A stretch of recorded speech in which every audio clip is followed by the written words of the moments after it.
Ahora sí, entonces ya terminamos de alabar el nombre del Señor. Vamos a empezar un estudio sobre las bienaventuranzas. En Mateo capítulo 5, las bienaventuranzas. Este fue una de las enseñanzas, quizás la más famosa que Jesucristo dio en el famoso mensaje que se llama el Sermón del Monte. Estaba viendo, dice en el versículo 1, viendo la multitud, subió al monte y sentándose vinieron a él sus discípulos y abriendo su boca les enseñaba diciendo. Entonces, por eso se le conoce como el Sermón del Monte, Mateo capítulo 5, versículos 1 en adelante, Mateo 5, 1 en adelante. La palabra bienaventurado viene del español, viene de dos palabras: bien, que es bueno, agradable, positivo, y ventura, que es destino. Entonces, la palabra bienaventuranza quiere decir con buen destino, con buena dirección. Cuando nosotros estudiamos la etimología de la palabra, en el griego, la palabra más bien significa feliz, dichoso, contento. Entonces, al combinar estas dos palabras, podríamos decir que es dichoso, feliz, contento aquellos que tienen un buen destino. Sí, Mateo capítulo 5, 1 en adelante. Ya leímos el versículo 1, ¿verdad?, que era la introducción, donde se dice, viendo la multitud, subió al monte. Y por eso se le llama el Sermón del Monte. Ahora sí, en el versículo 3 empieza la primera bienaventuranza. Dice en el versículo 3, bienaventurados los pobres en espíritu, porque de ellos es el reino de los cielos. Aquí se ha interpretado, malinterpretado acerca de qué significa ser pobre en espíritu. Hay interpretaciones que han dicho que la palabra pobres en espíritu significa las personas con capacidades cognitivas limitadas. Una persona que padece, por decirles algo, un síndrome de Down, una parálisis cerebral, una persona que no tenga la conciencia totalmente desarrollada.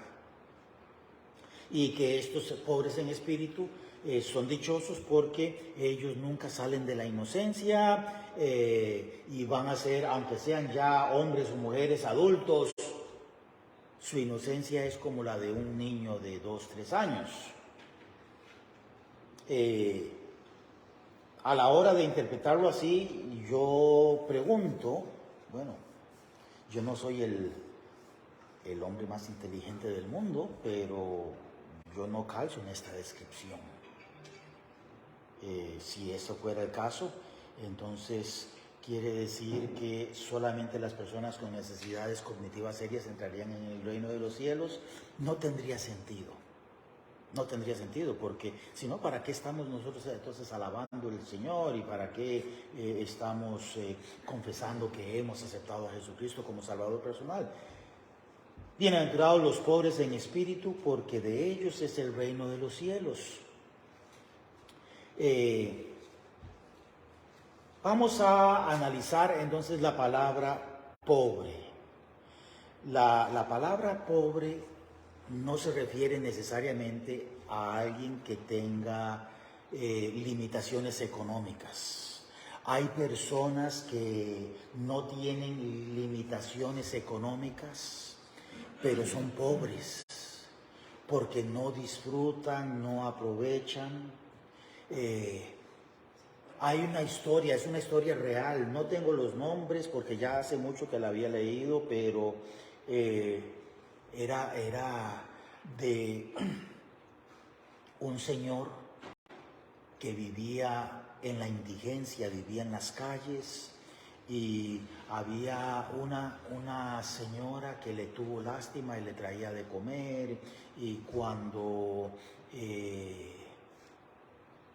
hacía lluvia, estaba lloviendo, ella le llevaba una capita, en fin, terminó recibiéndolo un tiempo en su cochera, le daba de comer, le permitía que usara el baño, que se bañara. Se comportó de una manera muy amable con él, pero él era un indigente. No quería cortarse el cabello y ella le dijo, yo se lo corto con mucho gusto. La cuestión es que el hombre terminó muriendo. ¿Y cuál fue la sorpresa de ella? Que recibió una llamada telefónica de una oficina de abogados que necesitaban hablar con ella. Fue a la oficina de abogados, ella estaba un poco nerviosa, ¿qué es lo que está pasando acá? Y resulta que el hombre tenía ahorrados varios millones de dólares y se los dejó a ella. Entonces, ese señor no era pobre en el sentido económico, pero sí con una actitud pobre. Él quería vivir en la calle, de limosnas, de lo que le diera a la gente. Si llovía se mojaba, si hacía calor sufría con el calor, si hacía frío titiritaba. Posiblemente que tal vez con algún problema psicológico, algún problema mental.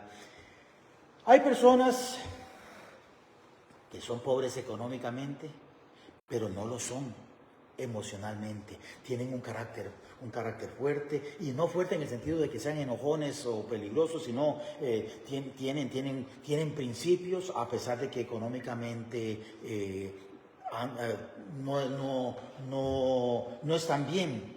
Entonces, pobres en espíritu, el espíritu es la parte interna de nosotros.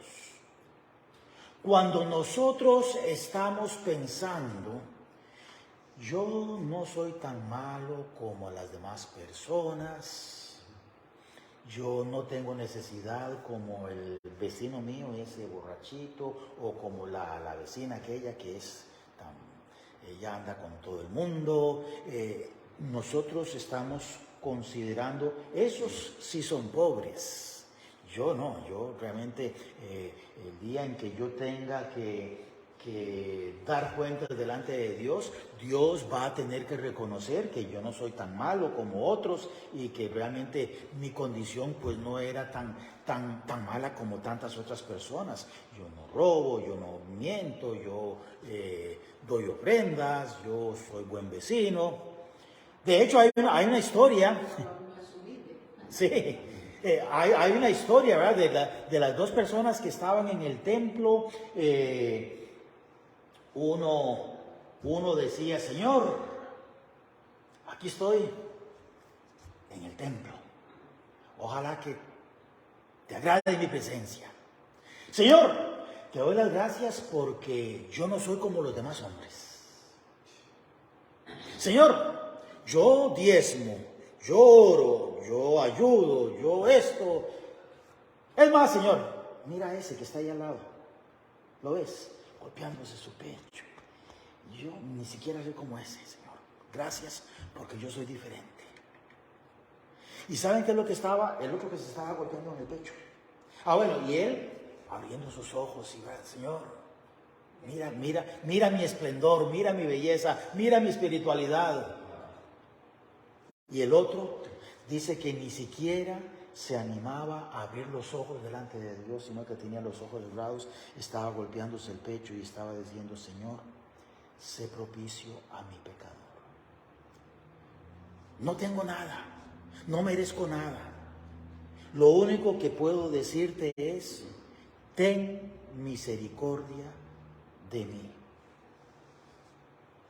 Los pobres en espíritu son los que se dan cuenta que no tienen nada de bueno dentro de ellos para poderse ganar méritos delante de Dios. Cuando una persona se da cuenta de esto, se da cuenta de que la paga del pecado es muerte. Por cuanto todos pecaron, están destituidos de la gloria de Dios. Cuando una persona se da cuenta de esto y se le ha presentado la misión de Jesucristo, Jesucristo dijo, yo no he venido a llamar a los justos, a ese que estaba dándole gracias a Dios por su belleza y por su espiritualidad. Dice, Jesucristo dijo, yo no he venido a llamar a los justos, sino más bien a los pecadores. Si una persona se cree justa, no va a haber la necesidad del perdón de Dios. Si una persona se da cuenta de que es pecadora, es cuando ve la necesidad de Jesucristo, cuando ve la necesidad del pan de vida que le puede dar vida, cuando ve la necesidad del agua de vida y cuando la acepta de agua viva. Cuando acepta ese regalo de Dios, Dios le dice, el reino de los cielos es para ti.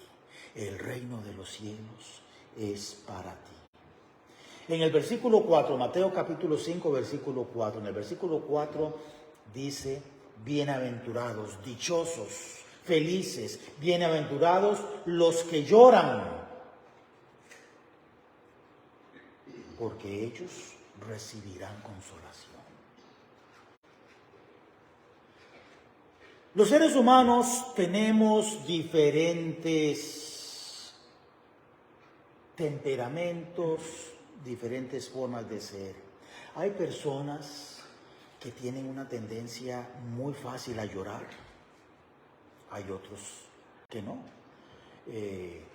Podemos decir que en general las mujeres son más sentimentales y tienen mayor tendencia a llorar que el hombre. Esto también se puede atribuir un poquito al machismo. ¿Se acuerdan ustedes la famosa frase que los hombres no lloran?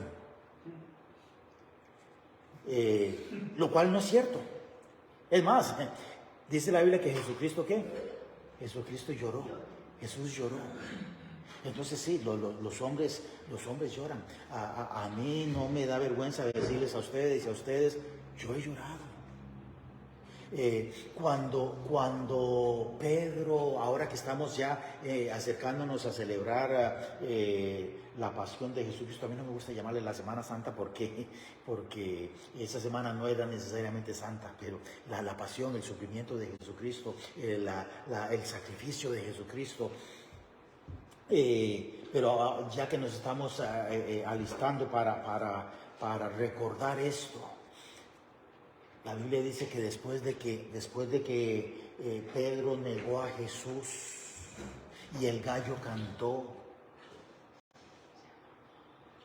él se acordó de lo que Jesucristo le había dicho, del orgullo que él había tenido, decir, Señor, todos estos, ¿ves? Esos sí se van a avergonzar de ti, esos sí se van a asustar y van a salir corriendo como mujeres, pero yo no, yo voy a quedar al lado tuyo, hombro con hombro. Y no fue así, sino que lo negó. Y después de que cantó el gallo, él salió y dice la Biblia que Pedro hizo ¿qué? Lloró amargamente. Lloró amargamente. Lloró amargamente por haber traicionado a Jesús. Dice entonces, bienaventurados, dichosos los que lloran, porque ellos recibirán consolación. Hay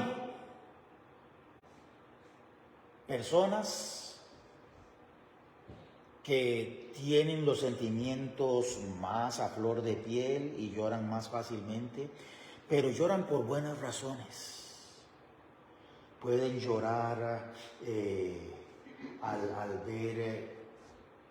ver a alguien aceptando a Jesucristo. Yo recuerdo a mi papá. Mi papá fue el que nos llevó a los pies de Jesucristo. Y cuando había invitaciones en la iglesia y la gente pasaba para clamar al Señor y algunos pasaban para recibir a Jesucristo, mi papá lloraba, se le salían las lágrimas al ver a las personas yendo al altar para arreglar sus vidas o para aceptar a Jesucristo. Hay personas que lloran por tonteras.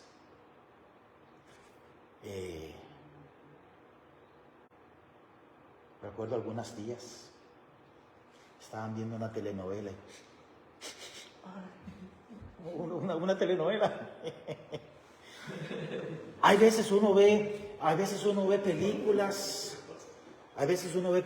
y llega una parte enternecedora donde si uno lo reconoce, ¿qué pasó? No, se me metió una basurita en el ojo. Porque están bien actuadas y tal vez es algo con lo que uno se relaciona. Cuando se muere un ser querido, cuando murió, por ejemplo, mi papá, que fue la experiencia del ser cercano, la primera experiencia del ser cercano que murió, o más cercano. Yo no podía ver una película donde había alguien en un hospital, con tubitos y demás, porque eso me traía recuerdos y eso provocaba en mí.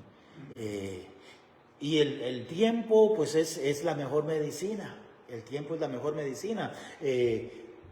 Pero cuando nosotros lloramos por las verdaderas razones,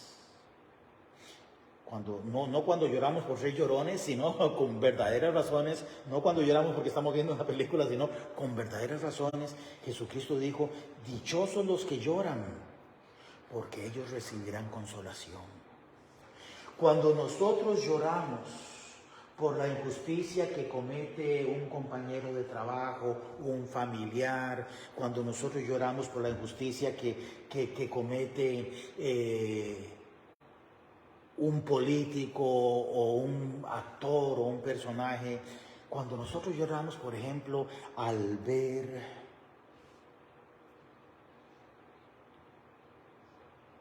estos famosos drag queens, estos hombres que se visten como mujeres y que hacían sus shows todos indecentes, pero había un montón de hombres y era a las 12 de la noche, 1 de la madrugada, pero hoy en día están yendo a los kinder y pre-kinder y están haciendo sus vulgaridades y abren sus piernas y se exhiben y demás enfrente de estos niños.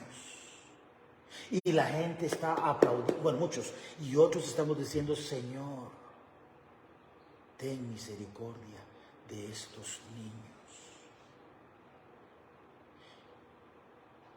Hay hoy en día, millones, y si no millones, por lo menos cientos de miles de niños que han sido expuestos a ver cosas que ninguno de nosotros ha visto porque nos provocaría vómito. Óigame, hay cientos de miles de niños aquí en Estados Unidos y alrededor del mundo que han visto cosas que si nosotros las viéramos provocarían el vómito. A mí me provocarían el vómito. Así de inmorales, así de indecentes, así de pervertidas. Y hay niños de 4, 5, 6 años que están siendo expuestas no solamente una vez, sino 10, 20, 30 veces. ¿Para qué? Para que ellos lo vean como algo normal. Para que ellos piensen que esos actos indecentes y perversos es como ir al parque a columpiarse, o como para ir al parque a tirarse en el tobogán, en la resbaladilla, o como para ir al parque y jugar con una pelota. Es de lo más normal. Bienaventurados los que lloran por verdaderas razones. Hay un salmo que dice, irá andando y llorando el que lleva la preciosa semilla, o sea, la palabra de Dios, y volverá a venir con regocijo trayendo sus gavillas. Bienaventurados los que lloran por estar llevando la palabra de Dios. Bienaventurados los que lloran porque la gente no acepta, rechaza el mensaje del Evangelio, porque ellos recibirán consolación. La palabra consolación es una palabra interesante. Hoy en día nosotros, ya como adultos, casi no nos gusta recibir consolación porque ya soy adulto, ya no necesito, pero hay circunstancias. Yo recuerdo cuando estábamos pequeñitos que nos caíamos y nos lastimábamos la rodilla. Casi no había nada más reconfortante que sentarnos en el regazo, primero de mi mamá, porque la consolación de mi mamá era más bonita, más consoladora que la de mi papá. Y no quiero que me malinterpreten, mi papá nos consolaba también, pero nos daba un besito en la rodilla y nos ponía un poquito de alcohol, y bueno, te voy a poner alcohol y vas a coser, va a arder, pero y ya, lo ponía, y ya, uno ya le ponía una pomadita, consolación. Mi papá, recuerdo que tenía después de que nos consolaba igual de la misma manera, pero decía, en Costa Rica habían unas moneditas que se llamaban 5 céntimos, habían unas de 10 céntimos, habían unas de 25 céntimos. Sí, es el equivalente a centavos, pero no se le llamaban centavos sino céntimos. Sí. Entonces, ¿y esto cuánto te duele? Como 5 céntimos, 10 céntimos, 25 céntimos, y creo que la otra era 50 céntimos y después un colón. ¿Y los bandidos? No, de a colón, que era la más grande, ¿verdad? Bueno, no, había de 2 colones, pero no, esa no la ofrecía, esa no la ofrecía. La que ofrecía era la de máximo, la de colón. Y ya entonces, pero consolación. Un día dice la Biblia, Jesucristo va a venir. Estuvimos hablando hace un par de domingos acerca de esto. Cuando Jesucristo terminó de andar los 40 días, indicando de que ya había resucitado de los muertos, se fue al monte, les terminó de hablar, y dice la Biblia que empezó a ascender, empezó a subir. Sus pies dejaron de tocar el suelo, sus sandalias, y empezó a subir. Y después una nube le cubrió de sus ojos. Ya no lo pudieron ver más. Y estaban ellos viendo, a ver si podían ver entre las nubes, a ver si podían verle un poquito más. Y se aparecieron 2 ángeles a sus lados y les dijeron,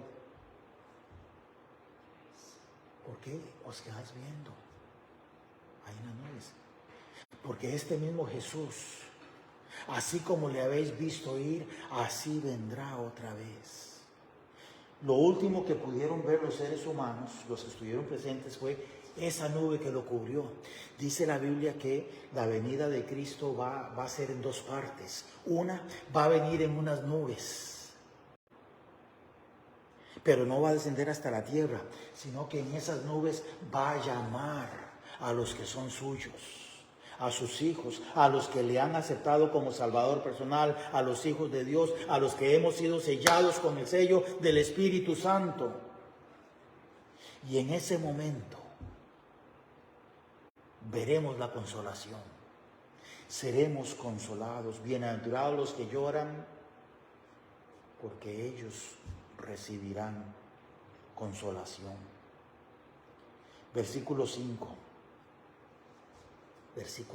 dice, bienaventurados los mansos, porque ellos recibirán la tierra por heredad. Mansos. La palabra manso significa alguien que tiene el poder bajo control. El poder bajo control. Alguien lo ha ilustrado de esta manera. Cuando yo estaba estudiando en la Biblia,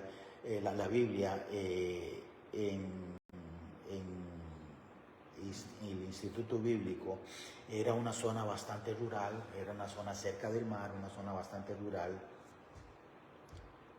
Y la gran mayoría de los niños alrededor, pues muchos tenían bueyes, tenían caballos, tenían perros, era una zona también pesquera. Muchos de los niños y jovencitos sabían cómo pescar, tomaban los peces que estaban brincando, los sabían cómo agarrarlos, ya de una vez los abrían, les cortaban la cabeza, los limpiaban. Y recuerdo una ocasión que vi ahí en el pueblo a una niña que estaba llevando a un torete. Era un toro, ¿verdad? Pero todavía no estaba como en la novilla, ¿verdad? Allá le llamábamos torete, ¿verdad? No era toro totalmente desarrollado, pero y cuernos grandotototes, y tenía la jiba esa de grasa, tipo cebú, en Costa Rica le llamamos cebús, y yo decía, qué valiente esa niña, porque ese toro perfectamente, o ese torete perfectamente puede decidir pasarle por encima y la mata, o con solamente que mueva la cabeza un poquitito, esos cuernos la parten. Si no la matan, por lo menos le quiebran la columna como si nada, por la fuerza que tiene. Pero lo que noté fue que en sus cuernos llevaba la soga, y la soga bajaba hacia la nariz, y en la nariz tenía un buen anillo. Entonces, después me explicaron, esos toros están entrenados a seguir la nariz. Tienen poder, pero ese poder está controlado. ¿Por quién? En ese caso, pues por esa niña, esa jovencita. Dice, dichosos aquellos que tienen poder para hacer daño, pero lo controlan, se controlan. Dichosos los que tienen el poder para hacer la maldad, pero se controlan. Dichosos los que tienen la capacidad de vengarse de un mal que les han hecho, pero se controlan. Dichosos porque se controlan. Dichosos los que tienen la capacidad de controlarse. Esto significa autocontrol. Ese toro o ese torete no tenía autocontrol. Ese torete estaba siendo controlado por la niña.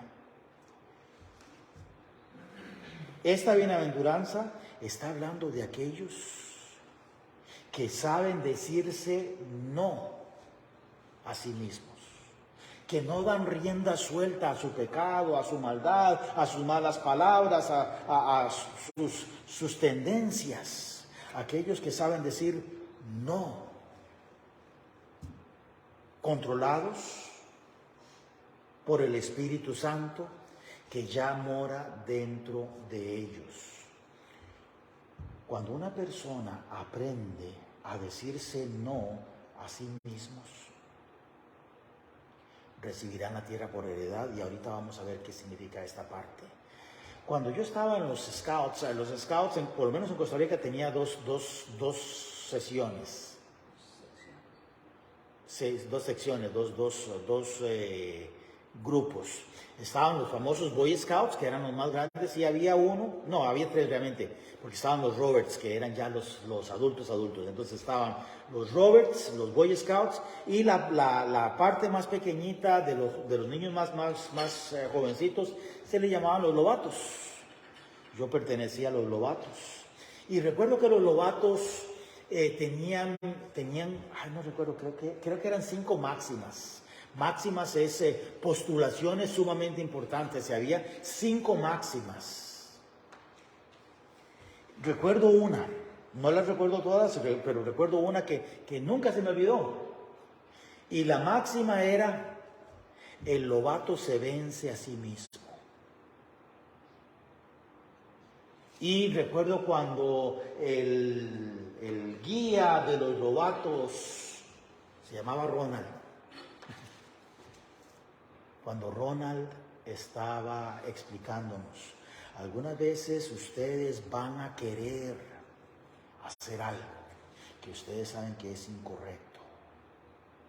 Recuerden, ustedes son lobatos y el lobato se vence a sí mismo. Ustedes algún día van a ver que uno de sus amigos tiene un carrito y lo descuidó y a ustedes les encanta ese carrito, y como a mí toda la vida me habían encantado los carritos pequeñitos, yo me identifiqué con esa ilustración, y si su amigo se va, tú lo puedes tomar y esconderlo y nadie se va a dar cuenta, pero no lo vas a hacer porque el lobato se vence a sí mismo. Y a mí se me grabó eso, se vence a sí mismo. Otra de las ilustraciones, si tu mamá hace unas galletas o hace unas cajetas, mi mamá hacía unas cajetas de coco deliciosas,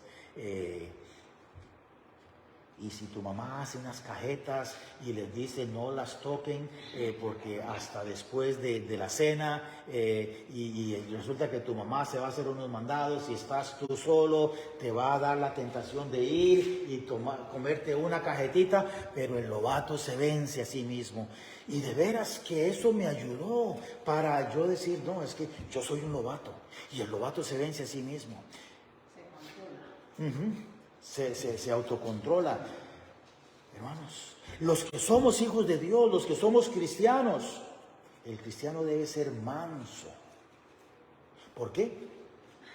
Porque de los mansos, recibirán la tierra por heredad.